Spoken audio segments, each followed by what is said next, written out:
Well, ladies and gentlemen, it becomes my pleasure tonight to welcome you. Welcome you to this special event as we get to have a fireside chat with Dr. Elizabeth Cantwell, President Cantwell, and Dr. Mehdi Heravi tonight. We're so grateful to have you here in attendance. It's great to be here in this beautiful location and enjoy the hospitality, so we're grateful.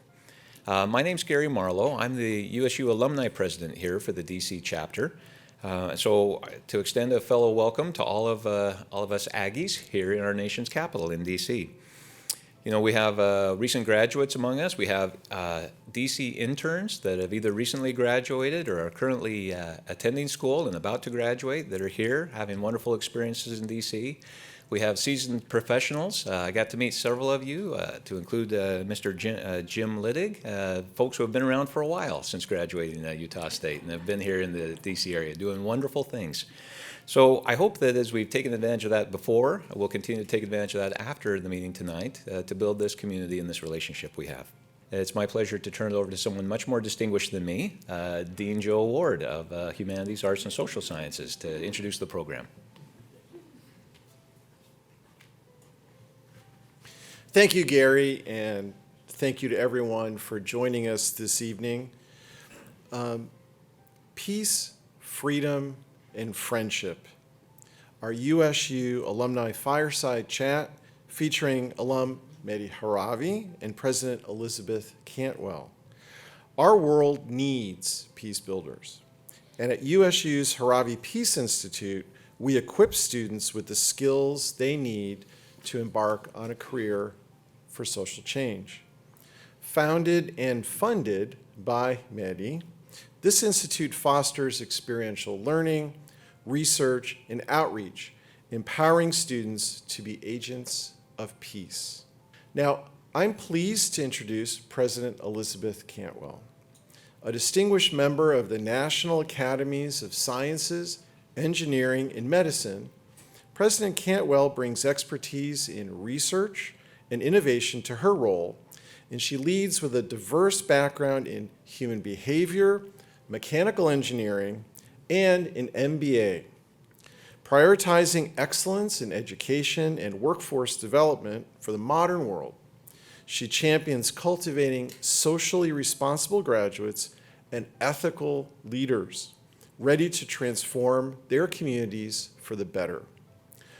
Now, many of you are familiar with Mehdi, an accomplished author and philanthropist who attributes his success and compassion to USU. Through his generosity, Mehdi has established not only the Heravi Peace Institute, but also the Mehdi Heravi Global Teaching and Learning Center and scholarships across all colleges at USU. Now, I'll pass the baton to President Cantwell to lead our discussion. President Cantwell.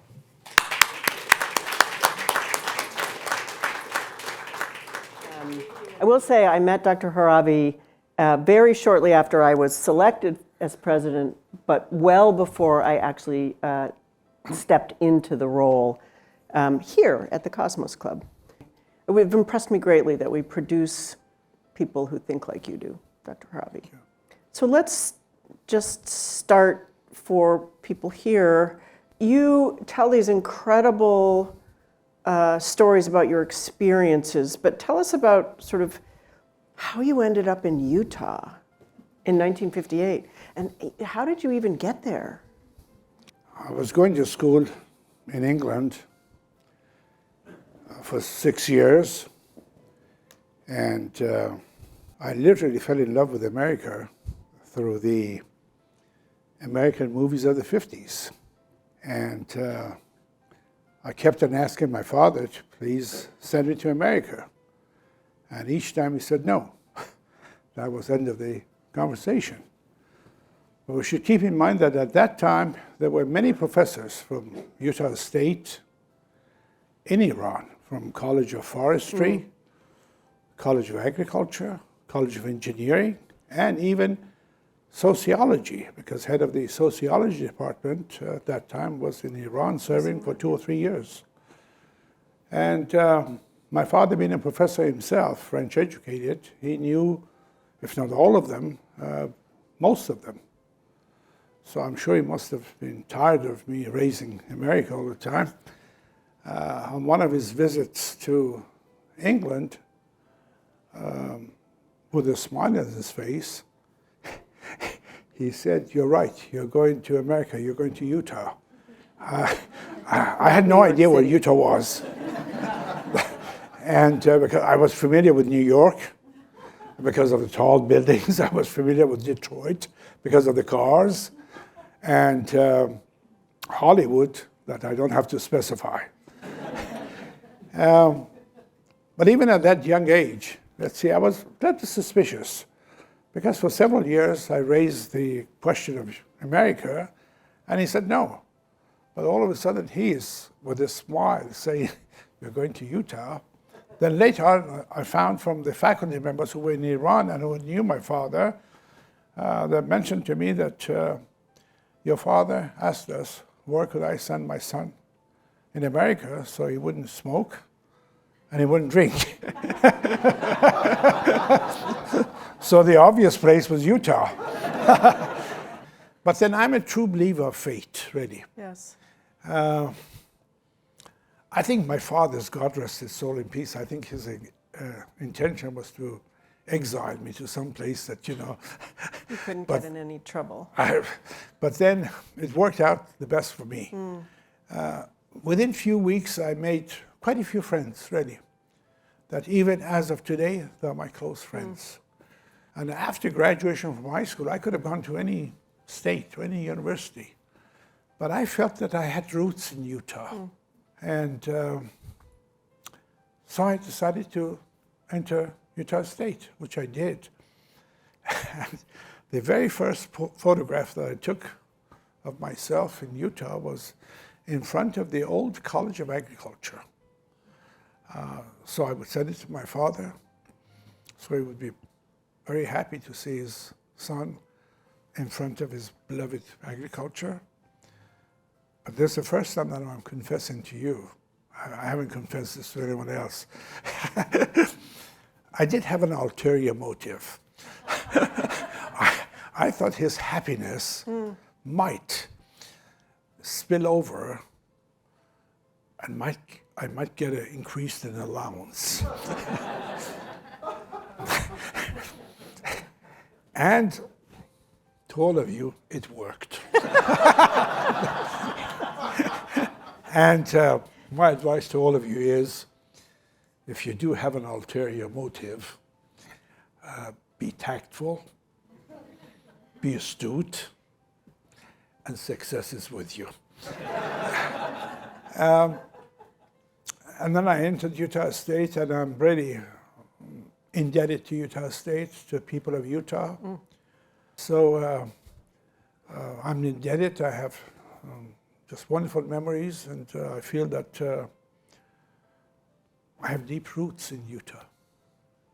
And I know that you do, because we see you a lot, and we see how our community remembers you, everybody. Thank you. So I'm interested, Mehdi, so if we fast forward to what Dean Ward was talking about in the establishment of the Heravi Peace Institute, from that experience, what drove you to, or maybe what are your hopes for the Peace Institute? Everyone in any capacity that goes through either the Peace Institute or the Global Teaching would become a promoter of peace, be a defender of human dignity, and be an advocate of freedom.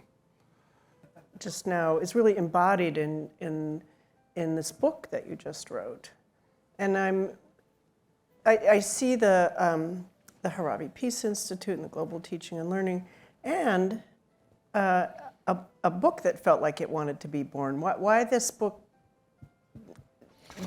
And now, because I'm here, I've read your book. I had serious doubts whether it was ready for publication or whether it was really worthy of publication. Talking about doubts, I'm reminded of a student I had in Tennessee when I was teaching over there. He handed me a paper, a freshman student. Every other word was misspelled. I told him, Billy, if you have doubt, use a dictionary. He said, Doc, I'm never in doubt. But I do have doubts. So I thought maybe someone of a scholarship should read the book and give me his scholarly vision. So I reached out to a friend of mine and I asked him, Jim, if someone gives you a manuscript, would you read it and give your opinion? And I never forget his answer. He was so kind. He said, only if it's yours. And I was very touched, really. Incidentally, this person received his PhD from the best institution in the world, Berkeley, your alma mater.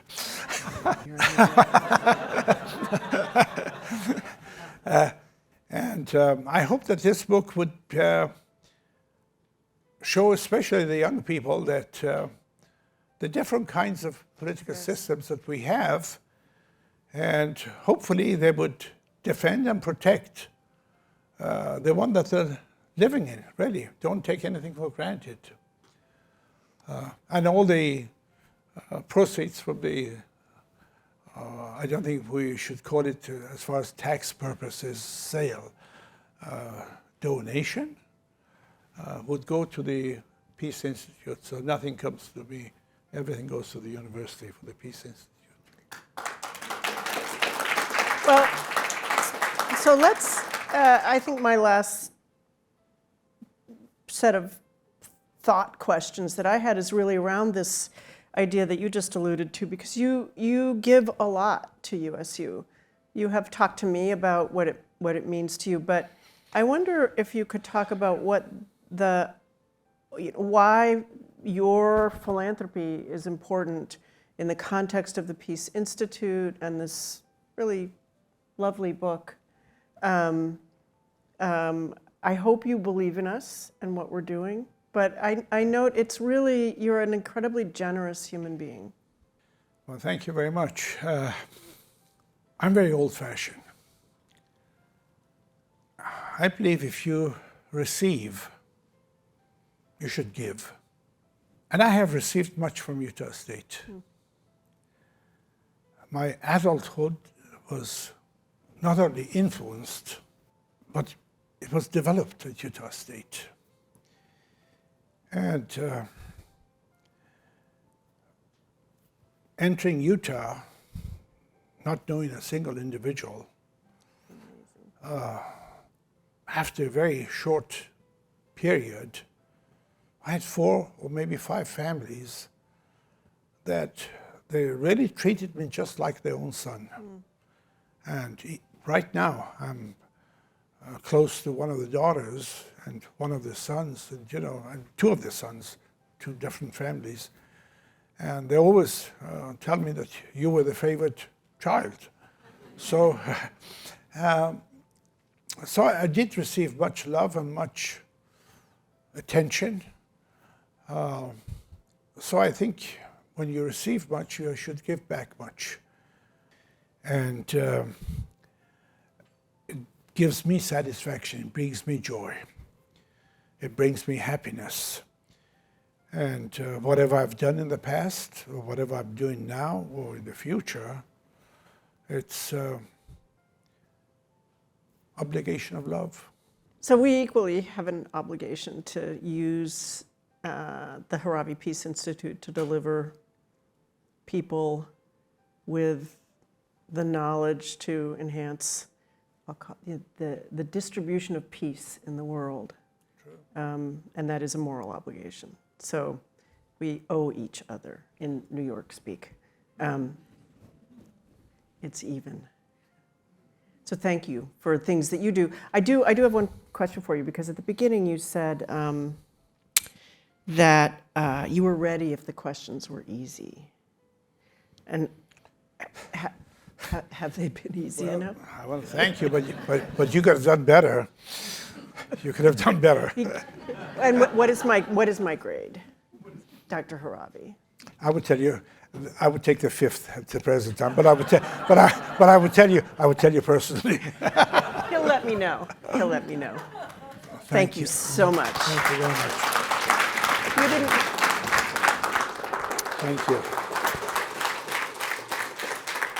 President Cantwell, Dr. Heravi, thank you so much. Thank you for a delightful conversation, a delightful evening. Whether we were all remembering that first time we showed up to Utah State and what our initial impressions were, whether it was reflections on civility and humanity as we encounter that in our own lives, or whether it's simply the reminder that we each have an opportunity to give back. Thank you for those thoughts and for that conversation. One more time, a round of applause for President Cantwell, Dr. Heravi.